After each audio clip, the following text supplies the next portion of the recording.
Hi, good morning friends, good afternoon and good evening. मैं CA Vishal Goyal on behalf of JJ Edu आज एक video लेके आया हूँ। सीए में जो भी सीए के कोर्स में जो भी प्रपोज चेंजेस होने वाले हैं उसके लिए न्यू ड्राफ्ट स्कीम आई है, वो मैं आपके साथ डिस्कस करने वाला हूँ। ऑल्दो बहुत टीचर्स की वीडियो ऑलरेडी आपको यूट्यूब पे मिल गई होंगी, स्टिल मैं ब्रीफ में आपको सारे के सारे चेंजेस और बातों से थोड़ा सा रूबरू करा देता हूँ।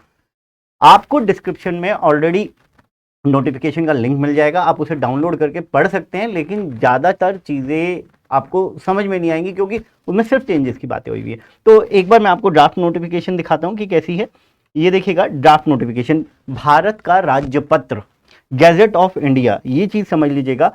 देखो दोस्त, हमारा जो सीए इंस्टीट्यूट है ना, वो सेंट्रल गवर्नमेंट ने बनाया हुआ सीए इंस्टीट्यूट है। मतलब क्या, मैं दिल्ली यूनिवर्सिटी की बात नहीं कर रहा, वो दिल्ली के अंडर है। एमडीयू हरियाणा के अंडर है, महर्षि दयानंद यूनिवर्सिटी। तो जो स्टेट यूनिवर्सिटी होती है उसकी बात नहीं हो रही, हमारे सीए इंस्टीट्यूट की बात हो रही है। और सीए इंस्टीट्यूट सेंट्रल गवर्नमेंट ने 1949 में बनाया था और हम लोगों की एक्सपर्टाइज नॉलेज होती है in the field of accounting और ऑडिटिंग।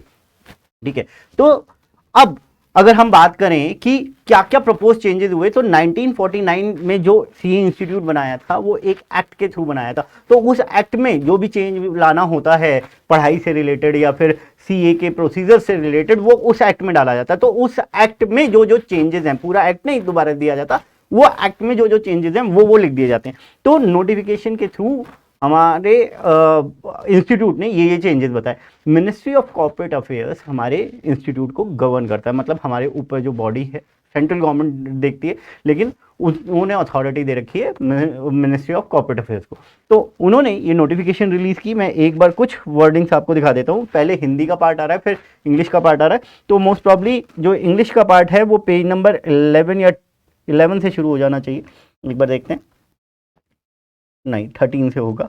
ठीक है, तो पेज नंबर 13 पे आइएगा और इसका इंग्लिश का पार्ट जो है वो शुरू हो रहा है और इसमें क्लियरली दे रखा है, ये देखिएगा, the following is the draft of certain regulation further to amend chartered accountant regulation act.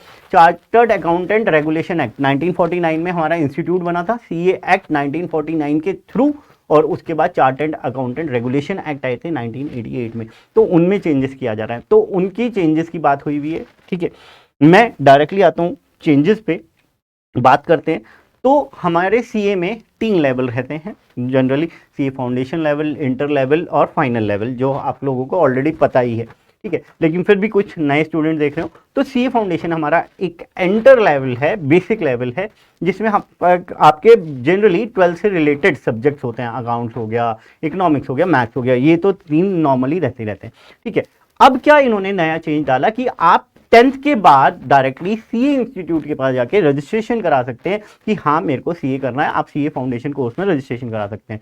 Although आप एग्जाम कब दे सकते हैं, सीए फाउंडेशन का एग्जाम आप जब भी दे सकते हैं जब आपने 12th के एग्जाम दे दिए हो। मैं क्या कह रहा हूं, दे दिए हो, क्लियर की बात नहीं कर रहा, क्लियर बाद में किए हो कोई बात नहीं, लेकिन आपने सीए 12th के एग्जाम दे दिए, then you can give CA foundation exam. ठीक है, एक बार आपने रजिस्ट्रेशन कराया तो सीए फाउंडेशन में वो 4 साल के लिए वैलिड है। ठीक है, आपको सीए फाउंडेशन में के एग्जाम जो देने हैं, आपको रजिस्ट्रेशन कब कराना है, जनरली हम लोगों के अभी तक जो सीए के एग्जाम होते हैं वो मई में होते हैं और नवंबर में होते हैं। अभी ड्राफ्ट नोटिफिकेशन में ऐसा नहीं आया कि कुछ पैटर्न में चेंज आएगा कि साल में 2 बार एग्जाम होंगे, 3 बार होंगे, ऐसा कुछ नहीं दिया उन्होंने, आगे बता देंगे।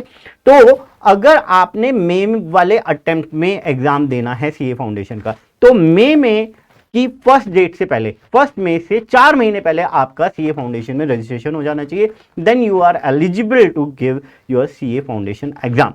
ठीक है, सीए फाउंडेशन में कितने सब्जेक्ट होंगे, अभी तक हमारे 4 सब्जेक्ट हैं। ड्राफ्ट स्कीम में अभी कुछ नहीं बताया कि कितने सब्जेक्ट होंगे, कौन कौन से सब्जेक्ट होंगे। मान के चलते हैं कि अकाउंट्स और लॉ, इकोनॉमिक्स और मैथ्स, ये सब्जेक्ट होने वाले। लेकिन इस बार पासिंग क्राइटेरिया इन्होंने चेंज किया, इन्होंने पासिंग क्राइटेरिया कर दिया 50% इन ईच पेपर। पहले क्या हुआ करता था, पहले हुआ करता था कि हर सब्जेक्ट में 40 मार्क्स लाने हैं और एग्रीगेट आपका 50% बनना चाहिए, लेकिन अब इन्होंने चेंज किया और कहा कि आपके 50% हर पेपर में होने चाहिए। एक चीज और, पहले भी थी कि ऑब्जेक्टिव टाइप पेपर जो भी होंगे, जैसे अभी तक इकोनॉमिक्स का और मैथ्स का आपका ऑब्जेक्टिव टाइप पेपर होता है, तो ऑब्जेक्टिव टाइप पेपर जो होंगे उनमें नेगेटिव मार्किंग होगी। डन है सर, ये हो गई सीए फाउंडेशन लेवल की बात। कुछ भी आपकी क्वेरी हो कमेंट बॉक्स में डाल दीजिएगा, हम उसका रिप्लाई कर देंगे। नेक्स्ट आता है आपका सीए इंटर लेवल। अब सीए इंटर लेवल क्या है, सीए फाउंडेशन लेवल आपने क्लियर किया तो आप सीए इंटर लेवल पे आ जाते हैं। ठीक है, आप ऑलरेडी पुराने वाले सीए फाउंडेशन में रजिस्टर्ड थे, P1 में रजिस्टर्ड थे या सीपीटी में रजिस्टर्ड थे, वो वाला आपने लेवल क्लियर कर लिया था, तो अभी भी आप अपने आप को कन्वर्ट करा के इस वाले सीए इंटर लेवल पे लेके आ सकते हैं अपने आप को। बात समझने की क्या है, डायरेक्ट एंट्री स्कीम हुआ करती थी, वो अभी भी है। ठीक है, आप कॉमर्स बैकग्राउंड से रहे हैं, मतलब आपने कॉमर्स में ग्रेजुएशन या पोस्ट ग्रेजुएशन की है और ये सब्जेक्ट्स थे आपके पास, accounting, auditing, mercantile law, corporate law वगैरह, तो इन सब्जेक्ट में से किसी 3 सब्जेक्ट में अगर आपके 55% या उससे ज़्यादा बनते हैं तो you are directly eligible to come to take admission in on CA inter level. ठीक है, तो वहां पे आप डायरेक्टली सीए इंटर लेवल पे आ जाएंगे, आपको फाउंडेशन देने की जरूरत नहीं है। अदर देन कॉमर्स स्ट्रीम से ग्रेजुएशन की है, पोस्ट ग्रेजुएशन की है, तो आपके मिनिमम 60% होने चाहिए डायरेक्ट एंट्री स्कीम में आने के लिए, डायरेक्टली सीए इंटर लेवल पे आने के लिए। एक बार आपने रजिस्ट्रेशन करा लिया तो वो 5 ईयर्स तक के लिए वैलिड होगा। मैक्सिमम रजिस्ट्रेशन फीस आपकी 25,000 हो सकती है। अब आगे बात करते हैं, यहां पे क्लियरली लिखा हुआ इन लोगों ने कि 2 ग्रुप में आपका पेपर होगा। ठीक है सर, डायरेक्ट एंट्री वाले स्कीम वाले जो स्टूडेंट आएंगे, जब अपना रजिस्ट्रेशन कराएंगे उनको एटलीस्ट 8 मंथ का गैप करना है अपने एग्जाम देने के लिए। 8 मंथ तक का गैप रखेंगे वो एग्जाम देने के लिए। ठीक है, उसके बाद सीए इंटर आपका कब क्वालिफाइड माना जाएगा कि कब आपने सीए इंटर कर लिया, आपने दोनों ग्रुप क्लियर कर लिए। उसके बाद 2 ट्रेनिंग है आपकी, एक इंफॉर्मेशन टेक्नोलॉजी से रिलेटेड है, integrated course on information technology and soft skill, ये 2 ट्रेनिंग है, ये दोनों ट्रेनिंग कर लिया आपने। नई चीज क्या लेके आए हैं कि सेल्फ पेस ऑनलाइन मॉड्यूल्स दिए जाएंगे आपको। ऑनलाइन मॉड्यूल्स वो आपने क्लियर करने हैं, उसमें आपके मिनिमम 55 मार्क्स आने चाहिए, तो वो मॉड्यूल क्लियर माने जाएंगे। तो ये तीनों चीज अगर आपने कर ली तो आपका सीए इंटर लेवल क्लियर हो गया। ठीक है, सीए इंटर लेवल क्लियर हो गया। बाई चांस खुदा ना खास्ता आप सीए आगे कंटिन्यू नहीं कर पा रहे, then in that case you will be called as a business accounting associate, और आपको इस चीज का सीए इंस्टीट्यूट से बाकायदा सर्टिफिकेट मिल जाएगा कि you are business accounting associate. ठीक है, पासिंग क्राइटेरिया जो पहले था वही था कि हर पेपर में आपको 40 चाहिए, मिनिमम 40 चाहिए, और आपका एग्रीगेट 50% बनना चाहिए। होप सो मेरी बात क्लियर है। यहां पे जो नई चीज चेंज हुई, जो चेंज आया और अच्छा चेंज लगा मेरे को, एग्जामिशन का। एग्जामिशन क्या होती है बेटे कि अगर आपके 4 पेपर हैं 100, 100 और 100 मार्क्स के, ठीक है, तो आपको अगर इसमें 62 आ गए, इसमें 40 आए, इसमें 39 आए और इसमें 49 आए, तो ये वाला पेपर आपका एग्जाम्प्ट हो जाएगा। मतलब अब आगे आपको पेपर तो देने हैं, लेकिन बाकी बचे हुए 3 पेपर ही आपको देने हैं, तो एग्जामिशन कहा जाता है। मतलब आपका 60 या 60 से पेपर मार्क्स से ज्यादा आ गए, लेकिन बाकी तीनों में आपकी अटेंडेंस होनी जरूरी है। 40 से कम आए कोई दिक्कत नहीं, लेकिन आपकी अटेंडेंस होनी जरूरी है। ठीक है, तो ये कहा जाता था एग्जामिशन। ये एग्जामिशन पहले भी और अब भी 3 अटेम्प्ट तक वैलिड है। मतलब जिस अटेम्प्ट में आपकी एग्जामिशन आई, उसके बाद 3 अटेम्प्ट में आपको ये बाकी तीनों पेपर क्लियर करने इन द सेंस आपका एग्रीगेट 200 से ज्यादा बनना चाहिए। जैसे इसमें 50 आ गए, इसमें 47 आ गए और इसमें भी 50 आ गए, तो ऑलरेडी आपके 62 यहां पे थे और इसका एग्रीगेट करके आपका 200 से ऊपर बन रहा है, आपका क्लियर हो गया।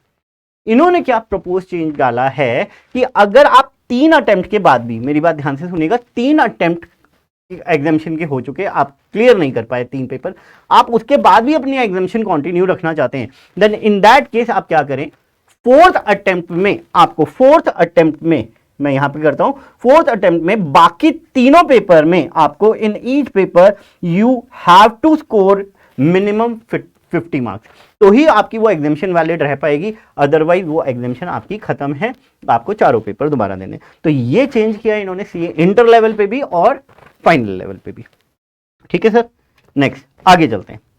तो फाइनल वाले में भी यही लिखा हुआ है इन्होंने कि अगर आपने इंटर लेवल ऑलरेडी क्लियर कर लिया है, पुराने कोर्सेज में P2 कहते थे, उसे कुछ कहते थे, तो यहाँ पे आप कंटिन्यू कर सकते हैं। सीए फाइनल के लिए कहा जा रहा है कि सीए फाइनल का रजिस्ट्रेशन 10 साल तक के लिए वैलिड रहेगा। मतलब एक बार रजिस्ट्रेशन फीस दे दी तो 10 साल तक आपको दोबारा रजिस्ट्रेशन फीस तो नहीं देनी पड़ेगी। ठीक है, लेकिन यहाँ पे जो नया पॉइंट दिया गया पहले क्या हुआ करता था कि आपकी आर्टिकलशिप 3 साल की होती थी, तो 3 साल की आर्टिकलशिप में जब 6 महीने रह जाते थे तो आप फाइनल का अटेम्प्ट दे सकते थे। लेकिन अब क्या पॉइंट चेंज किया है कि अब आपकी आर्टिकलशिप पहली बात तो 2 साल की कर दी है, जो कि मैं आने वाली स्लाइड में कवर करूंगा। तो आर्टिकलशिप कंप्लीट होने के 6 महीने बाद ही आप एग्जाम दे सकते हैं। तो has completed a practical training at least 6 months before the first day of the month in which exam will be held। ठीक है, सीए फाइनल क्लियर कौन कैंडिडेट माना जाएगा? जिसने सीए फाइनल के जो भी 2 ग्रुप हैं वो क्लियर कर लिए हो, एडवांस आईटी कोर्स कंप्लीट कर लिया हो, सॉफ्ट स्किल का कोर्स कर लिया हो, और यहाँ पे भी सेल्फ पेस ऑनलाइन मॉड्यूल डाले गए हैं, वो मिनिमम 50% पे क्लियर कर लिया हो। पासिंग क्राइटेरिया सेम है जो सीए इंटर का था, 40% मिनिमम चाहिए इन ईच पेपर, एग्रीगेट आपका 50% बनना चाहिए। अगेन आपने एग्जामिशन क्लेम की, 3 अटेम्प्ट तक आपकी एग्जामिशन रहेगी। उसके बाद अगर आप एग्जामिशन क्लेम करना चाहते हैं तो बाकी बचे हुए पेपर में आपको 50 मार्क्स लाने जरूरी हैं। ठीक है, 50% मार्क्स लाने जरूरी हैं। ये है जो सीए इंस्टीट्यूट ने ड्राफ्ट नोटिफिकेशन में मेरे को सबसे ज़्यादा प्रॉब्लम हुई कि सर ये नहीं, हम बच्चों को बार बार समझा रहे होते हैं जो सीए फाउंडेशन के स्टूडेंट आते हैं कि सीए एक अपने आप में नेशनल रिकग्निशन का कोर्स है, इंटरनेशनल रिकग्निशन है आज की डेट में हमारी, और स्टाइपेंड, तो स्टाइपेंड 4,000 रुपये। आप खुद सोच के देखो, आप बड़ी सिटीज़ में 4,000 रुपये का स्टाइपेंड रख रहे हो। क्या एक स्टूडेंट जो फर्स्ट ईयर में कहीं दिल्ली एनसीआर में बाहर से आके आर्टिकलशिप करने जा रहा है 4,000 रुपये में, सर उसका कन्वेंस भी नहीं निकल पाएगा। तो प्लीज़ मेरी सी इंस्टीट्यूट से दरखास्त है, रिक्वेस्ट है, सर ये जो स्टाइपेंड है प्लीज़ रिकंसिडर कीजिए, प्लीज़ रिकंसिडर कीजिए। मैं मानता हूं कि एक आर्टिकल आता है, काम सीखता है, तो काम सीखने के बदले में भी उसे पैसे मिल रहे हैं, लेकिन सर जो चार्टर्ड अकाउंटेंट काम सिखा रहा है, उससे काम ले रहा है, सर क्या वर्थ इतनी है? आप खुद सोच के देखिएगा कि एक ऑफिस बॉय जो होता है उसकी भी वर्थ कितनी होती है, और हम आर्टिकल असिस्टेंट को केवल और केवल 4,000 रुपीज़ पर मंथ दे रहे हैं। तो इसे रिकंसिडर करने के लिए मैं ज़रूर अपने ऑनरेबल सीए इंस्टीट्यूट से रिक्वेस्ट करूंगा। Next, articleship. जैसे मैंने कहा सर अभी तक आर्टिकलशिप होती थी हमारी 3 साल की, लेकिन अब सीए इंस्टीट्यूट ने आर्टिकलशिप कर दी है 2 साल की। 2 साल की आर्टिकलशिप होगी, लेकिन उसी वजह से आपके नंबर ऑफ लीव्स भी कम कर दिए। 12 छुट्टियां आपको पूरे साल में अलाउड है, मतलब जो आपको आपके ऑफिस के हिसाब से सैटरडे संडे है या संडे ऑफ मिलता है वो मिलेगा, 15 अगस्त 2 अक्टूबर वगैरह वो भी मिलेगा। उसके अलावा 12 छुट्टियां ही आपको साल में अलाउड है। तो मतलब 2 साल में केवल और केवल 24 leave will be allowed. Done. अब मेरी बात ध्यान से सुनिएगा, 2 साल की आर्टिकलशिप तो बार बार समझ में आ जाती है, लेकिन कहते हैं कि कोई चार्टर्ड अकाउंटेंट बन गया और उसके बाद ही want to do practice in a profession, वो प्रैक्टिस करना चाहता है, तो उसे 1 साल का वर्क एक्सपीरियंस लेना पड़ेगा फेलो चार्टर्ड अकाउंटेंट के अंडर रह के। फेलो चार्टर्ड अकाउंटेंट कौन होता है? जिसको अपनी प्रैक्टिस करते करते 5 साल या उससे ज्यादा हो चुके हैं, उसे हम फेलो चार्टर्ड अकाउंटेंट कहते हैं, कम से कम 5 साल हो चुके हो। तो अगर आप सीए बनने के बाद चाहते हैं कि मैं प्रैक्टिस करूं, तो 2 साल की आपने आर्टिकलशिप कर ली है, प्लस आपको 1 साल एफसीए के अंडर काम करना पड़ेगा। लेकिन इन्होंने यहां पे एक पॉइंट और डाला कि अगर पिछले 5 सालों में, क्योंकि कई लोग होते हैं सीए के पास ऑलरेडी जॉब कर रहे हैं, लेकिन अब मन में आया यार सीए के पास इतना काम कर लिया, इतना कुछ सीख लिया, चल सीए ही कर ले। ठीक है, तो आप ऑलरेडी सीए के पास जॉब कर रहे हैं किसी एफसीए के अंडर, ठीक है, तो आपको ये 1 साल वाली कंडीशन पूरी करने की जरूरत नहीं है। तो आप पिछले 5 सालों में से 1 साल भी अगर आपने एफसीए के अंडर काम किया है, तो आपको ये आर्टिकलशिप, ये वर्क काउंट करने की जरूरत नहीं पड़ेगी। लेकिन मेरे को यहाँ पे एक छोटा सा कंफ्यूजन आता है, कोई आर्टिकलशिप जो 2 साल की कर रहा है वो ऑलरेडी एफसीए के अंडर कर रहा है, तो भी क्या उसे 1 साल और करना पड़ेगा अगर वो प्रैक्टिस करना चाहता है? तो ये थोड़ा सा नोटिफिकेशन में मेरे को लूप होल लगा। लैंग्वेज मेरे को बस इतनी ही लिमिटेड जितनी इन्होंने बताई थी उतनी मैं आपको पढ़ के बता रहा हूँ। ये पॉइंट मैं जो आपके साथ डिस्कस कर रहा हूँ वो क्लियर नहीं है, होप सो जब मेन नोटिफिकेशन आएगी तो उसमें क्लियर कर दें। नेक्स्ट, अगर आप पहली किसी सीए फाउंडेशन में, मतलब सीए फाइनल कर रहे थे, सीए फाउंडेशन या इंटर में थे, PE2 वगैरह में थे, तो आपकी उस टाइम पे तो 3 साल की आर्टिकलशिप थी, तो उस केस में वो 3 साल की आर्टिकलशिप कंटिन्यू रहेगी। इंडस्ट्रियल ट्रेनिंग अगर आप करने जा रहे हैं, तो पहली बात तो इंडस्ट्रियल ट्रेनिंग का टाइम इन्होंने कम कर दिया, रिड्यूस करके 12 मंथ्स कर दिया, प्लस इन्होंने 15,000 रुपये मिनिमम स्टाइपेंड रखा है। अगर आप इंडस्ट्रियल ट्रेनिंग के लिए जाते हैं तो 15,000 से कम आप स्टाइपेंड पे काम नहीं कर सकते इंडस्ट्रियल ट्रेनिंग में, और 12 महीने की आपकी ट्रेनिंग होगी इंडस्ट्रियल ट्रेनिंग। ठीक है, फर्स्ट ईयर में आप ट्रांसफ़र ले सकते हैं जैसे अभी भी है, और सेकंड ईयर में अगर आप ट्रांसफ़र लेते हैं तो वो एक्सेप्शनल सर्कमस्टांसेस में, एक्सेप्शनल केसेस में होगा। ठीक है, तो मैंने अपनी तरफ से जो भी नोटिफिकेशन के पॉइंट्स थे वो सारे के सारे कवर किए। मैं अपने जेजे एडू कंपनी की तरफ से, जो अटेक की तरफ से, आप हमारी प्ले स्टोर पे जाके हमारी जेजे एडू ऐप डाउनलोड करें। सीए, सीएस, सीएमए से रिलेटेड 11-12 से, मतलब कॉमर्स से रिलेटेड सारे कोर्सेज की आपको क्लासेस वहाँ पे बहुत ही नॉमिनल प्राइस पे मिल जाएंगी। ठीक है, मैं आपसे रिक्वेस्ट करूँगा अपनी पढ़ाई पे ध्यान दें और ज़्यादा से ज़्यादा इन क्लासेस का फ़ायदा उठाएं। Thank you friends.